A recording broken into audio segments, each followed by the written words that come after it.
Olá, está no ar mais um podcast Valor Humano da TV Medicina e Saúde, que você acompanha pelo YouTube, Spotify, Deezer e Google Podcasts. No dia de hoje, gente, eu converso com o cirurgião plástico Afrânio Bernardes, que é também advogado, é coordenador da Comissão de Divulgação de Assuntos Médicos, CODAME, do CRM Paraná, além de membro da Câmara Técnica de Cirurgia Plástica do Conselho Federal de Medicina, que hoje destaca nesse bate-papo os novos ares da publicidade médica, né? Com a publicação da nova Resolução 2336 deste ano do Conselho Federal de Medicina. Tudo bem, doutora Afrânio? Seja bem-vindo. Tudo bem, muito obrigado. Obrigado pela recepção.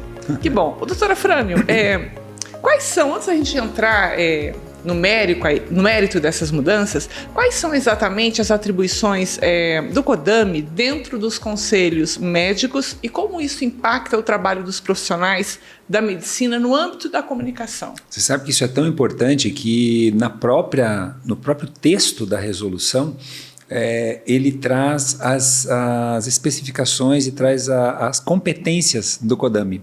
Então foi interessante, ele já atrelou sim esse setor dentro do Conselho, a nova resolução. O CODAME, na verdade, ele é um setor de orientação. Uhum. Tá? Ele não tem nenhuma competência judicante. Então, ele orienta os médicos, principalmente, né? Pode também responder o público leigo, mas orienta os médicos de como fazer a publicidade, ou se tem excessos, ele também vai lá e regula e orienta. Aí, obviamente, tem algumas pessoas que fazem a publicidade de forma irregular propositadamente. Uhum. Então, apesar da orientação, eles não arrumam. Então, continuam lá porque estão entendendo que estão se beneficiando da publicidade irregular. E eles mantêm. Daí, uma vez que não responda a esse caráter educativo, de informação, de orientação, aí sim é encaminhado para outro setor, que daí seria o setor de correção, né? Que setor judicante, que seria a corregedoria. Certo. Bom, essa resolução do Conselho Federal de Medicina sobre publicidade médica de 2011, né, ela é bastante restritiva. Ela era bastante restritiva. Muito, depois teve a de 2015 também, né? Mas de lá para cá o mundo mudou muito, né? Não só do ponto de vista comportamental, mas a gente foi ver o mundo virtual, né? A evolução, a forma como ele evoluiu é incrível. Você considera que as atualizações dessas normas atuais acompanham essas mudanças? Como foi o processo de elaboração? Por que o Conselho Federal de Medicina, com relação à publicidade médica, mudou seu posicionamento restritivo? O que aconteceu nesse tempo aí, doutora? Ótima reflexão essa tua. O histórico dessa resolução começou em 2020. Em 2020, eles começaram a fazer um chamamento de todas as áreas envolvidas na publicidade médica para se manifestar sobre publicidade. O relator, coincidentemente, o meu relator lá de 2011. Tá? Então, ele chamou para si a responsabilidade de escrever, mas tendo toda essa orientação. O relator, por conta de ter já esse passado, ele tinha uma tendência, talvez, a ser muito mais restrito ou muito mais obediente às poucas normas que tem relacionadas a isso lá do início do século XX. Olha que coisa absurda, o que é trazido em lei, tá? Então, assim, ela foi sendo escrita, eu entendo que de uma forma conservadora. Então, a gente temia que ela viesse muito conservadora. Aí veio a pandemia. E a pandemia realmente ela alavancou costumes, né? A gente mudou completamente a nossa relação de transferência de informação. Verdade. Mudou por completo. Há um ano atrás, essa resolução estava pronta para ser publicada. Mas eu acho que todas essas mudanças vieram como uma avalanche para cima do relator, de quem estava escrevendo, que eles tiveram que rever. Então, eu acho que há um ano atrás existia uma resolução muito restritiva, que era mais ou menos aquilo que você falou, que talvez era o que a gente estava esperando que viesse.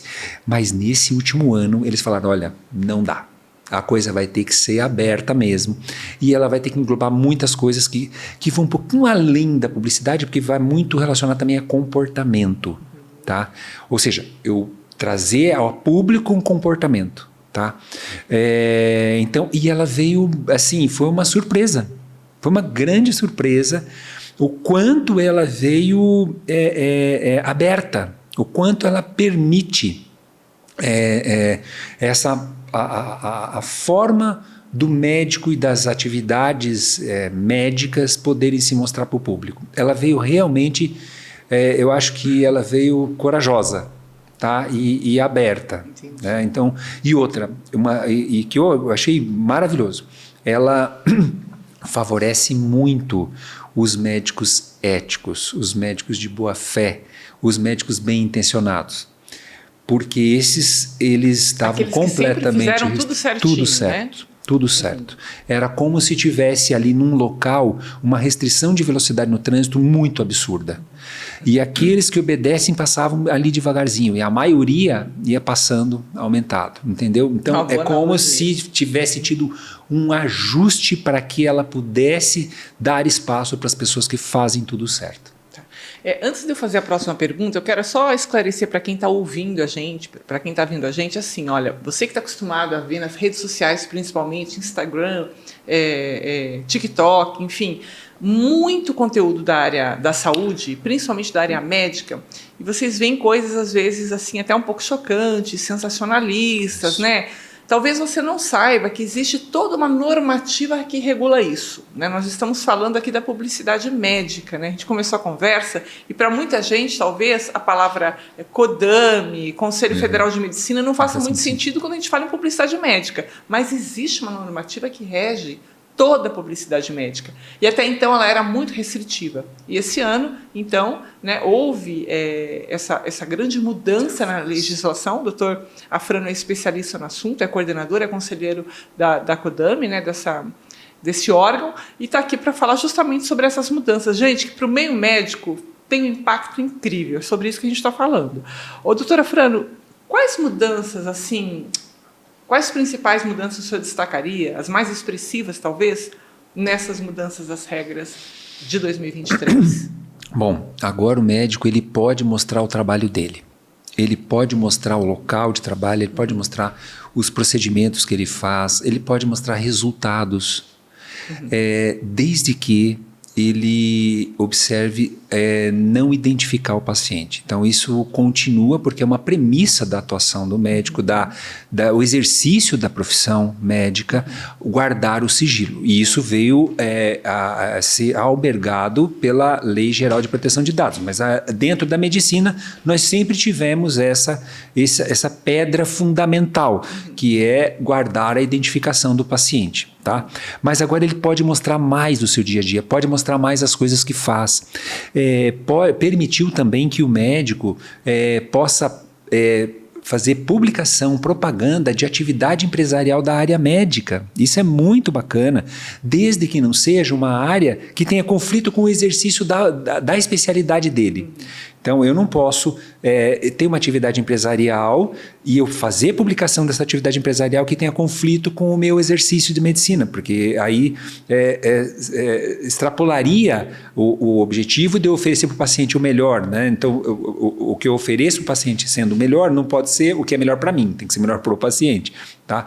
Então, isso é uma coisa bacana. Outra coisa muito legal que veio nessa resolução é a oportunização para o médico publicar condições que ele considere precárias de atuar em determinados ambientes e determinadas condições. Desde que ele não ofenda as pessoas, não ofenda o local, mas ele pode mostrar condições que ele considere não sendo condições ideais ou minimamente ideais para o exercício da medicina. O que mais? O médico poder mostrar toda a equipe, o local de trabalho, equipamentos que ele tenha, porque a gente sabe que a medicina está muito atrelada à tecnologia e equipamentos. E os equipamentos utilizados na área médica eles têm um valor muito grande. Aí outros profissionais, não médicos, investem em equipamentos que dizem que fazem a mesma coisa, mas custa, assim, 10 vezes menos. Né?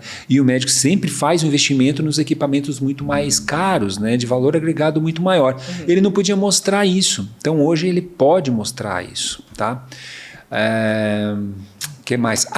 Os médicos que não são especialistas. Isso bem bacana também. Porque o médico que não tem uma especialidade, ele não pode mostrar para a sociedade civil alguma coisa que induza esta sociedade civil a entender que ele é especialista sem ele não ter. É como se ele estivesse induzindo, ele estivesse enganando as pessoas de que ele tem uma especialidade não tendo. Tá? Isso gera uma frustração muito grande no paciente, porque quando ele vai buscar um médico imaginando que ele tem especialidade e depois descobre que não tem, já causa uma quebra na relação extremamente importante.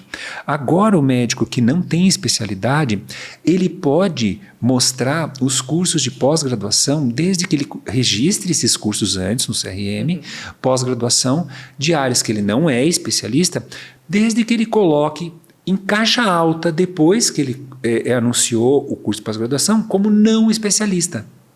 Então, permite que agora ele possa mostrar pelo menos aquele investimento em conhecimento que ele teve e que ele não é especialista, mas ele é uma pessoa afeita à área, e tanto é a área que ele atua, porque o médico pode atuar. Não se discute a questão da atuação do médico, mas sim de como ele se mostra para a sociedade. Exato, a publicidade disso, né? Para que não engane, né? Então ficou muito claro também a questão de não se fazer promessa de resultado, para não enganar a população nesse sentido, sabe? Isso também está bastante claro, né? Do médico não poder publicar conteúdo que não seja verídico. E a questão de mostrar imagens, então pode mostrar imagens de pacientes, ele pode mostrar a imagem do antes do tratamento, do depois. Extremamente vedado, era proibido. Isso não podia do paciente não de forma alguma não podia mostrar imagem nenhuma que atrelasse algum procedimento, nada. Doutora Fran, uma dúvida aqui, pessoal. Só que a gente sempre viu muito isso acontecer, né? Como que isso? Qual é o processo de punição, digamos assim, dentro de um conselho de medicina? É o regional, é o conselho federal? Tem que ter uma denúncia? Porque a gente sempre viu muito isso acontecer mesmo sendo proibido, né? As competências são assim. O CFM, ele regulamenta. Certo. Tá? Aí ele traz a regulamentação para os conselhos. Os conselhos vão aplicar a regulamentação. Né? Então, o conselho regional não legisla nada. Quem legisla é o CFM. Federal. Ocorre que, às vezes, algumas normas elas podem ter uma interpretação, uma subjetividade na interpretação. E aí, cada regional, com a sua moral, com seus costumes, com as crenças, ela pode julgar com alguma característica própria. Então tem uma certa subjetividade, tem uma certa liberalidade de cada regional entender o que é uma coisa, o que é outra, porque as normas não são absolutamente fechadas, elas são às vezes um pouco abertas, e aí permite para que esses conselhos, ou os conselheiros, ou quem está lá na gestão naquele momento, aquela gestão, ela entende de determinada forma. Então, claro, algumas coisas estão bem estabelecidas. Né? Então, algumas coisas elas estão ali. Você tem que fazer desse jeito. Não pode ser desse jeito. Você tem um direito, tem dever, tem permissão e tem a vedação. Certo. Tá? E quem fizer tem punição. E daí teria. Tá? Mas assim, o conselho ele é bom nesse sentido. Por quê? Porque tem várias etapas para o doutor se adequar. Então vai ter lá uma etapa de sindicância que ele pode se adequar ali, acabou. Morre ali, não vai para o processo. Uma notificação, digamos assim. Foi uma notificação, exatamente, um esclarecimento. A outra etapa é, uma vez ele não obedecendo às normas, aí abre-se um processo. E ao longo do bojo do processo, ele tem toda a oportunidade também de regular e corrigir essa publicidade. Ele só vai ser condenado se ele fez algo bastante assim, reprovável, né? Ou também se ele não teve um entendimento de mudar a conduta. Né? E daí vai ter a apenação. Né?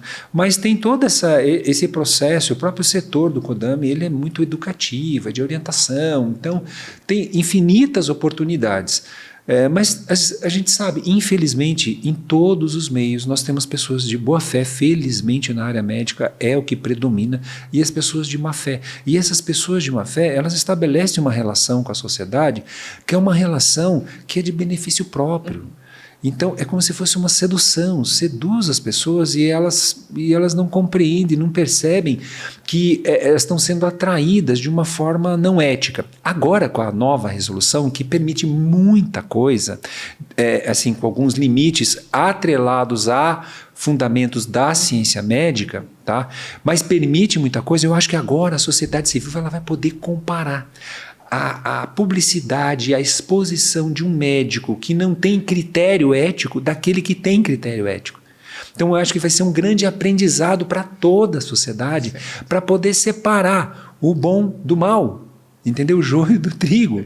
Então eu acho que vai ser um grande avanço nesse sentido. A balança da publicidade ficou equiparada. Agora tem armas parecidas. E mais, não só dentro da área médica, mas também em relação às outras profissões não médicas, porque eles sempre foram muito mais permissivos.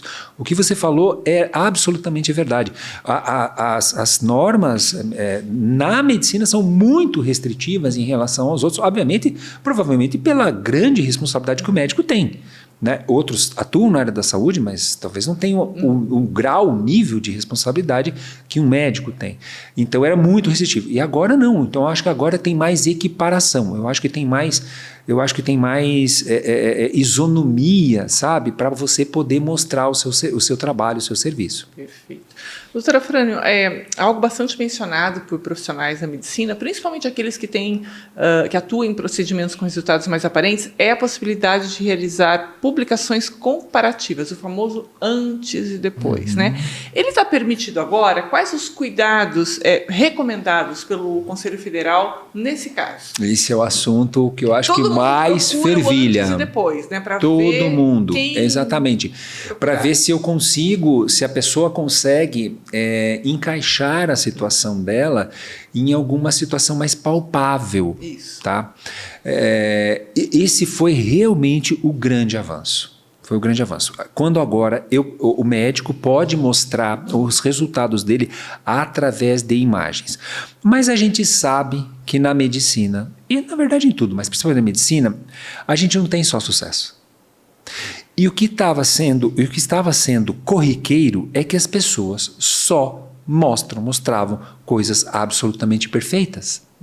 Muitas vezes manipulando as imagens, trazendo para a imagem do pós uma condição que ressalta, que melhora aquilo que ele quer trazer.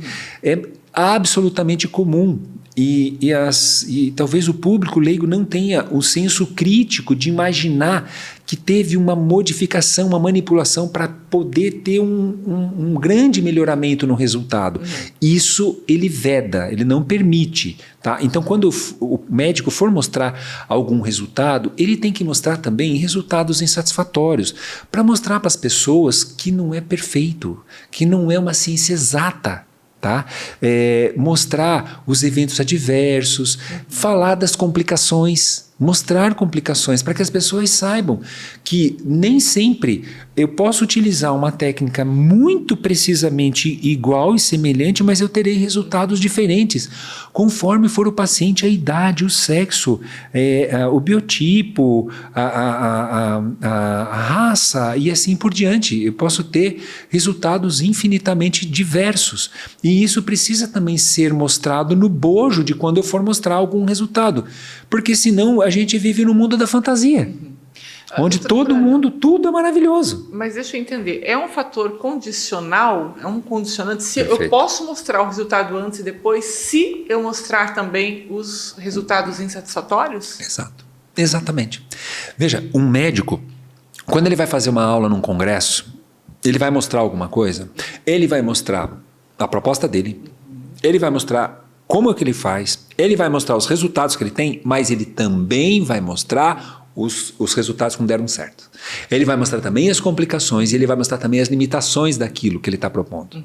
Por que lá no congresso, onde tem pessoas que têm capacidade crítica, ele tem que mostrar os insucessos, as complicações, os eventos adversos, e aqui para o público que não tem esse conhecimento para ter esse nível de crítica, ele só mostra os resultados fantásticos. Então ele tem sim, é uma condicionante. Se você quiser mostrar resultados, você tem que mostrar também os insatisfatórios. Satisfatórios e insatisfatórios. E também textos junto na imagem, explicando as limitações, porque nem tudo a gente consegue colocar na imagem, mas algumas coisas vão ser colocadas em texto. Tá? Então é sim uma condicionante. Bom, a segurança do paciente também vai muito além do consultório, né? É uma preocupação em proteger a privacidade dos pacientes nas redes sociais, né? O senhor comentou aí com relação às fotos, às imagens, né? Seja por vídeo ou por fotos que podem ser publicadas, né? Como que essa nova resolução vai lidar com isso, né? Quando se trata de mostrar o paciente, o que o senhor poderia explicar na prática para a gente? Mediante autorização, eu posso mostrar o paciente? Eu posso identificar esse paciente? Ótimo, ótima pergunta. É como eu falei, a gente tem uma pedra fundamental dentro da medicina que é o sigilo. Então, eu não posso identificar meu paciente, a não ser que ele autorizasse. Mas há um cuidado que vai além da autorização do paciente, que é independente da autorização do paciente, é não identificar o paciente. Porque, veja, num determinado momento, um paciente não vê a repercussão da imagem dele ser publicada. Agora, você imagina uma coisa, se eu publico, um paciente me permitiu que eu publicasse uma imagem dele e atrelar a imagem dele a um tratamento médico comigo. Tá. Aí ele autorizou, beleza, mas ele não dimensionou. Passou um ano, aquilo, sei lá, viralizou. E aquilo está trazendo um constrangimento para esse paciente.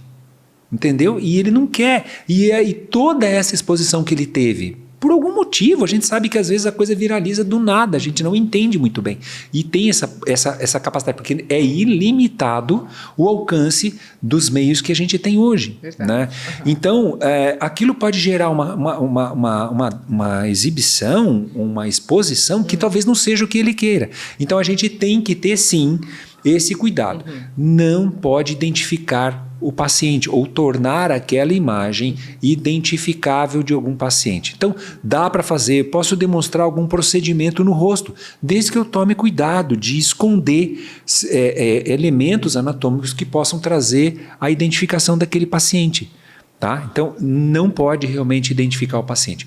Diferentemente de, por exemplo, se o paciente ele produz uma peça publicitária, publica na rede social dele, ele marca o médico, tá? E o médico reposta, mas daí foi uma autorização expressa. Quem gerou a peça publicitária foi o paciente. Quem buscou, então, quem buscou a exposição foi ele. Ele teve o ânimos, ele teve a proatividade de ir lá e fazer a coisa. Diferente de eu, enquanto médico, produzir uma imagem que envolva um outro, que envolva a identidade do outro. Não pode de forma nenhuma. Se, por exemplo, hoje um ortopedista pode fazer isso, olha que bacana.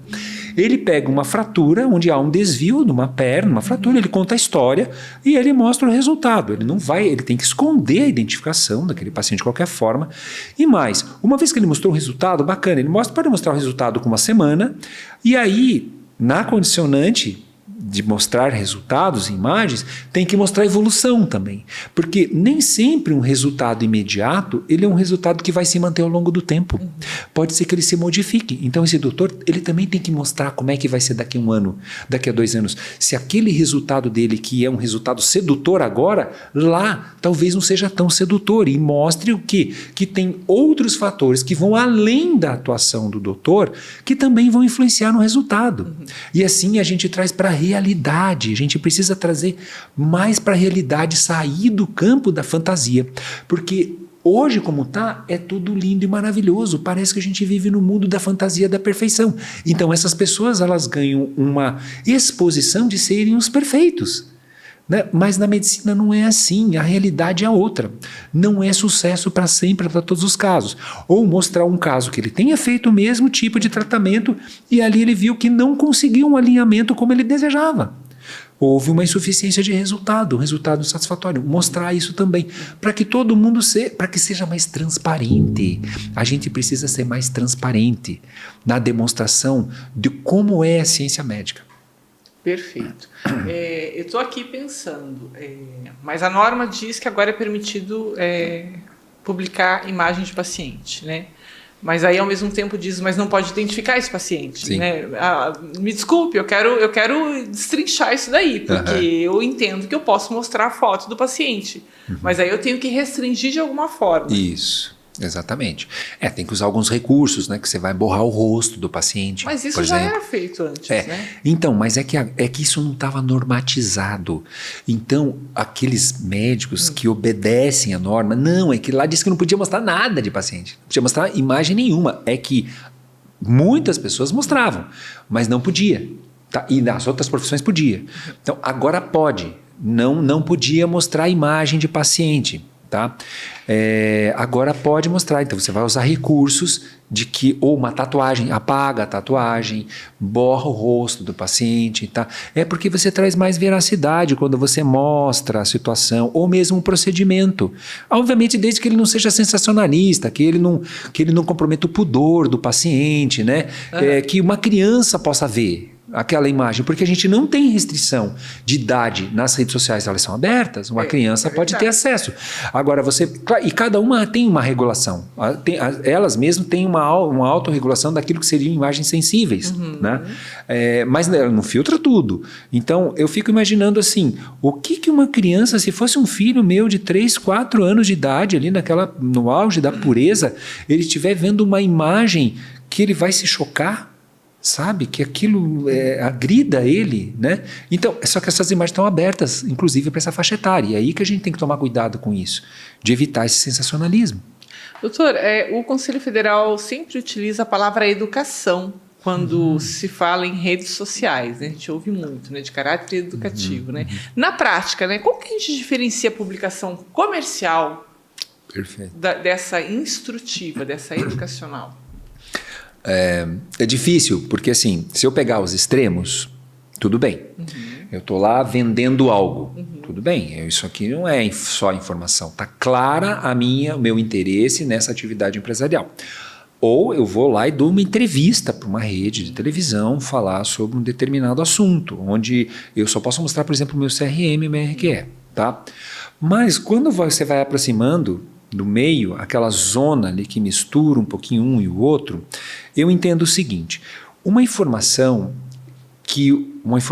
educativa é aquela informação que ela vai ser útil para o paciente.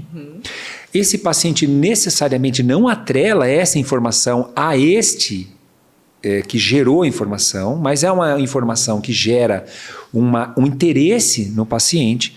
E se porventura ele não puder buscar o gerador da informação para resolver seu problema, ela vai buscar o seu médico. Ou seja, essa informação, ela despertou um interesse no paciente, porque ele passou a conhecer um pouco mais sobre aquele assunto, que ele pode tanto buscar o médico gerador da informação, como buscar o seu médico.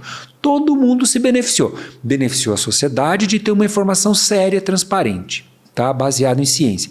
Se beneficiou a classe médica como um todo, porque quanto mais as pessoas estejam informadas, melhor as relações com os seus próprios médicos. E se beneficiou muito aquele que gerou a informação, porque ele chamou e atraiu para sua imagem, como sendo a fonte geradora daquela informação.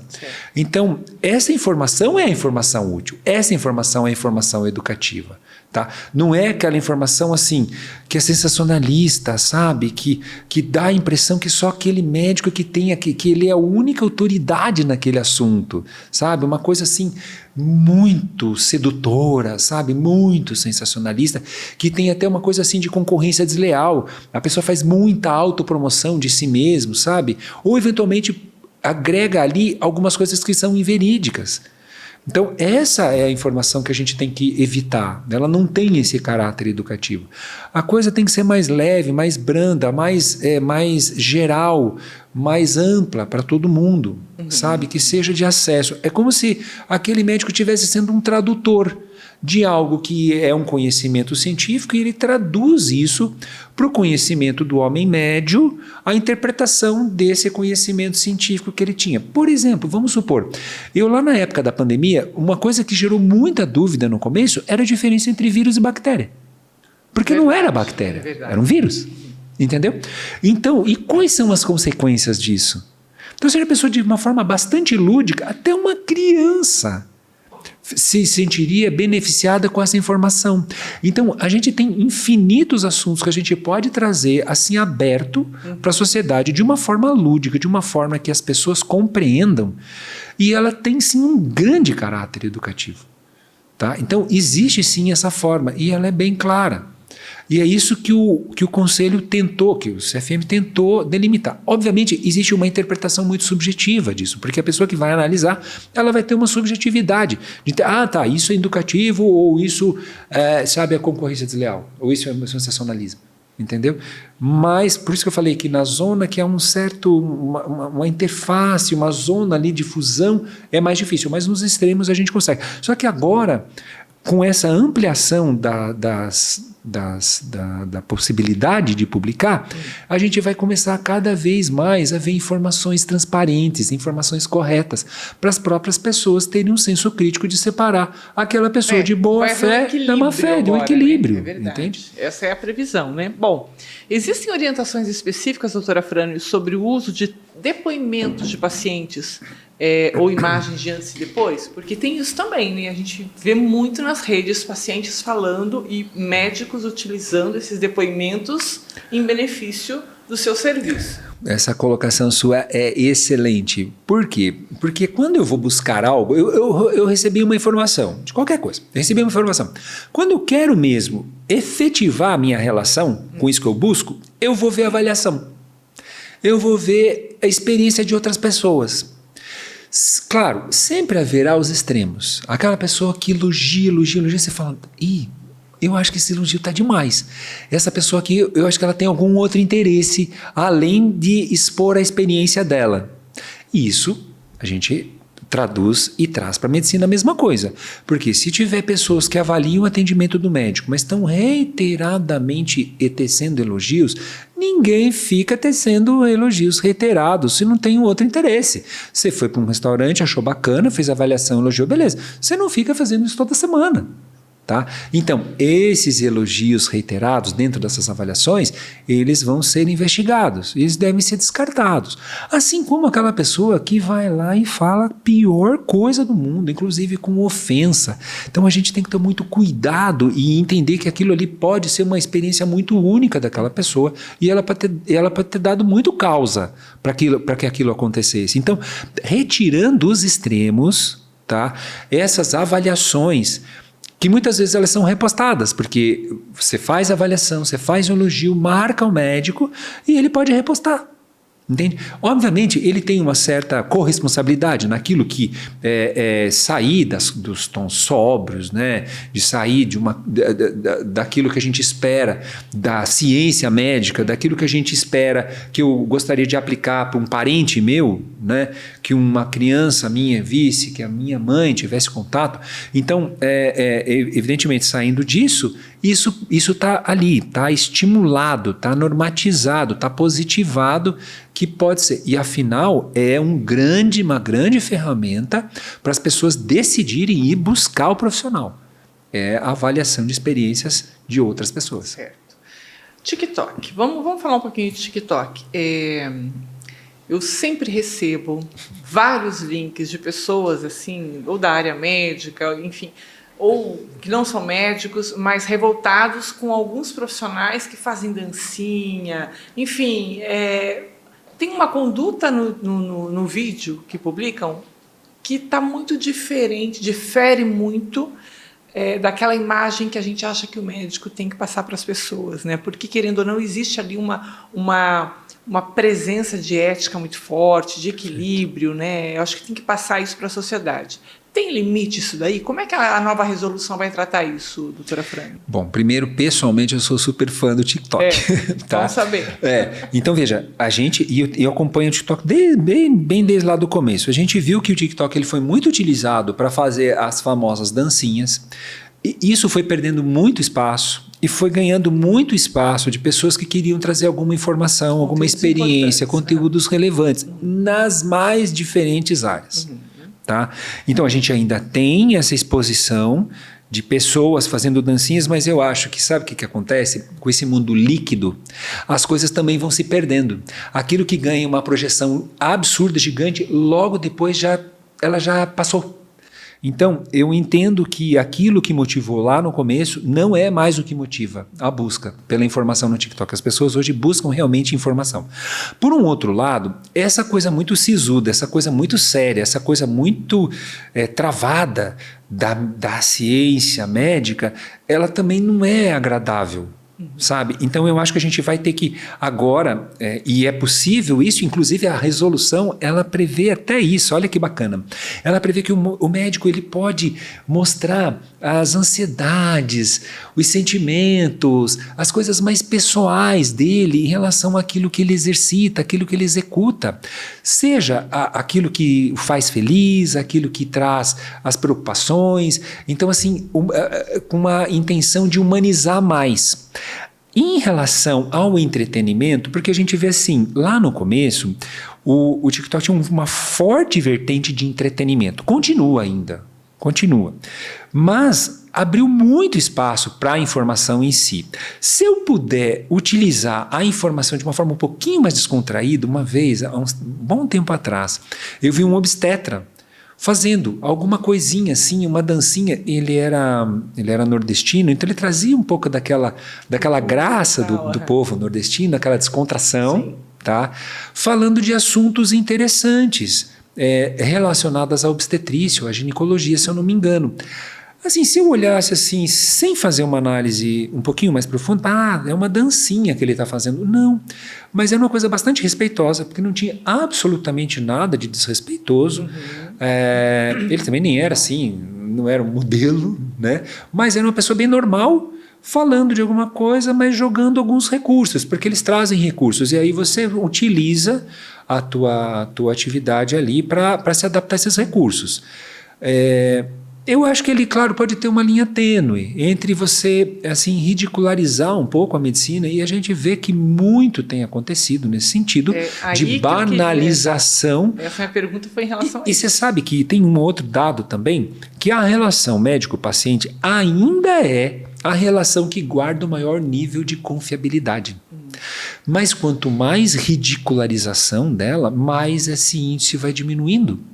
E é uma pena, porque a relação médico-paciente ela tem que estar pautada na confiança. É a coisa mais primordial. Então, tem que haver um certo limite. E outra, tem uma outra coisa também. A gente sabe que tem costumes. Algo que é um pouco mais costumeiro em uma região, o Brasil é muito plural nesse sentido, algo que é muito mais costumeiro em uma região não é tanto em outra. Você vê aqui, vou falar lá de Curitiba, que a gente é de Curitiba. O curitibano não gosta muito de conversar. Ele é muito silencioso. A gente não vê muitas pessoas conversarem.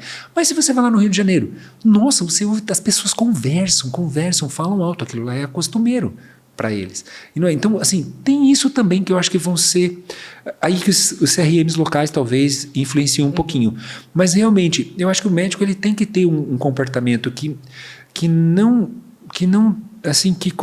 comprometa essa boa imagem da medicina que a gente ainda tem e que não precisa banalizar, mas pode ser descontraído. Mas ele tem que fugir daquele objetivo de celebridade, porque a celebridade tem outro aspecto também, desculpa estar falando desse assunto, mas assim, a profissão médica ela é muito diferente da profissão da celebridade. E a gente vê que muitos médicos querem ser celebridade.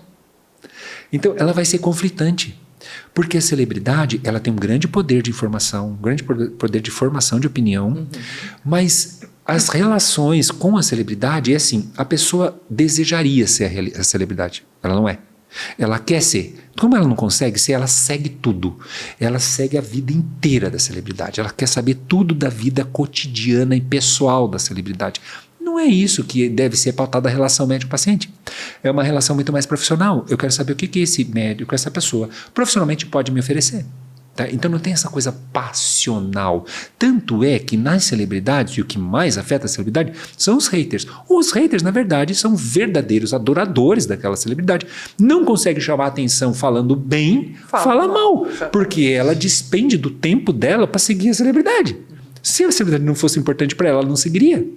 Eu queria chegar aí, eu acho que talvez tenha, me corrija se eu estiver errada, um efeito colateral com relação a essa mega exposição médica. Porque quando o médico, o senhor falou que é bacana, agora ele vai poder se mostrar mais, eu acho interessante isso, de uma forma equilibrada, mas eu acho que uma super exposição, talvez talvez não possa deixá-lo numa situação de vulnerabilidade, interferir no juízo do paciente? Eu acho que é essa talvez a condição que me preocupa um pouco. Absolutamente. O que você está falando é extremamente importante. Quantas celebridades a gente vê caindo em depressão? Porque eles não conseguem lidar com o nível de exposição e de fragilização, esse é o termo que se usa agora, que é o termo do cancelamento. Tudo bem, o cara tem lá 50 milhões de seguidores. Dos 50 milhões, 50 falam mal dele. Nossa, ele fica extremamente abalado com aquilo. Então, quanto mais exposição, mais fragilização. E principalmente quando a gente acaba expondo muito mais a coisa pessoal. Então, tem que tomar um pouquinho de cuidado com a exposição pessoal, porque vai fragilizar. Enquanto profissional, tudo bem, você está num campo de debate, coisa e tal, mas é uma relação profissional, eu busco um profissional. Agora, quando eu começo a atrelar essa relação, características da relação fã-celebridade, ela é bastante perigosa. Ela é bastante perigosa, e daí não sei se a pessoa vai conseguir dar conta disso. E mais, né? A celebridade, ela tem que estar publicando o tempo todo ela tem que estar postando algo. É uma obrigação. Então a gente vê várias pessoas nessas redes sociais aí, elas até reclamando, puxa gente, ontem eu não estava com vontade de mostrar nada, não sei o que, sabe? Então assim, tem um compromisso de mostrar. Vai comprometer a atividade. Uma pressão muito grande. Então, ele vai deixar de ser médico para ser profissional do entretenimento. E o paciente percebe isso, né? Vai perceber. O médico que fica muito tempo na rede social, será que ele é tão bom médico assim? Como é que ele atende a demanda dele? Qual é o tempo que ele tem para o paciente? Eu vou te dar números. Eu tenho várias pessoas que eu pego como cases, tá? Então tem lá um fulano lá que eu acompanho desde 2019. Ele é muito profissional naquilo que ele faz. E é super interessante, porque desde 2019 ele vem crescendo significativamente o número de seguidores dele no Instagram. E desde lá ele também veio se aprimorando. Nessa época ele fez mestrado, nessa época ele virou professor, não sei o quê. Uma coisa super bacana, super consistente. Todas as publicações relacionadas à atividade profissional, ele tem uma resposta de engajamento alta, mas bastante alta. Considerada assim bastante alta. Quando ele coloca coisa da vida pessoal dele, ele lá na academia, o engajamento é super baixo, mas muito baixo. Então já demonstrou para ele que o engajamento está relacionado à atividade profissional dele. Certo. Mas mesmo assim ele insiste em eventualmente colocar alguma coisa da vida pessoal. Eu acho que era até desnecessário, porque fragiliza, expõe coisas que são desnecessárias ali naquela relação. É uma relação profissional. Tá? Então, isso que você falou é absolutamente correto. Diferentemente da celebridade. Também seguindo um grande influencer ali.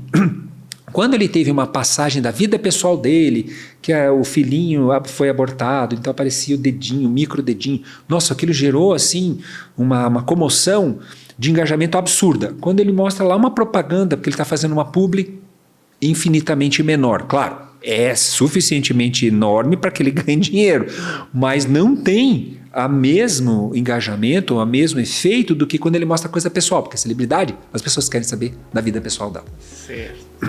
Puxa vida, doutora Frânio, muito bom conversar com você. Quero te agradecer por esse tempo aqui no Valor Humano. Quando tiver novidades aí nessa área, por favor nos avise, que a gente fica aqui vibrando, né? Porque essas mudanças eu acredito que foram benéficas aí, como você falou, para esse profissional que é sério, que quer falar de medicina, como a gente sempre fala aqui, de uma maneira ética, transparente, didática, que as pessoas possam entender, que a gente também possa utilizar esse profissional para levar informação para as pessoas, que esse é o nosso objetivo, né?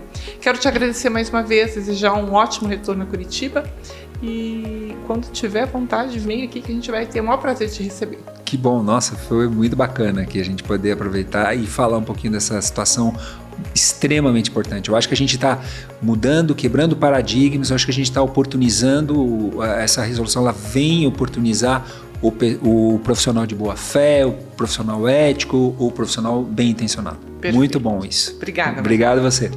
Olha, você já sabe, se você ainda não se inscreveu no nosso canal, se inscreva. Você vai receber a notificação para assistir novos vídeos sobre saúde, qualidade de vida e bem-estar, com credibilidade. A gente se vê, até mais!